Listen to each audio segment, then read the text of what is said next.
I'm obliged to take the floor to respond to some comments. The representative of Israel perhaps did not listen attentively to all council members and other speakers in today's debate.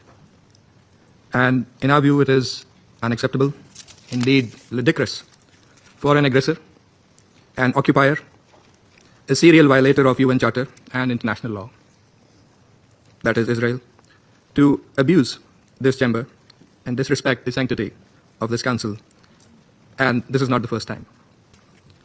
It is an occupier that does not listen to anyone, that does not pay heed to any advice, even from its friends, if there are any left, that refutes, and not just refutes, it threatens members of the international community, international media, international human rights and humanitarian organizations, doesn't listen to the ICJ or the ICC, and threatens the UN and its senior officials.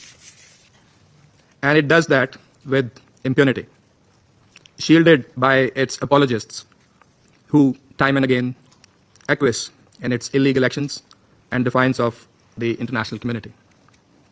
And like all occupiers, despite being the aggressor, it feigns and plays the victim. But today, it is totally exposed. President, this council has spent decades discussing the situation in the Middle East and the Palestinian question. Meeting after meeting, we devote hours to this agenda. It is not because of anyone else. It is because of Israel that refuses to vacate its illegal occupation. Israel also chose to refer to an unrelated incident and make misleading remarks regarding Pakistan in an effort to justify its own illegal actions and violations of international law. Pakistan's position on that incident has been clearly stated and is publicly available. The international community is well aware of Pakistan's frontline role and sacrifices in the international community's fight against terrorism. The entire world, including our partners, acknowledge that Al-Qaeda was largely decimated due to Pakistan's counterterrorism efforts. And we remain committed in this global, collective endeavor.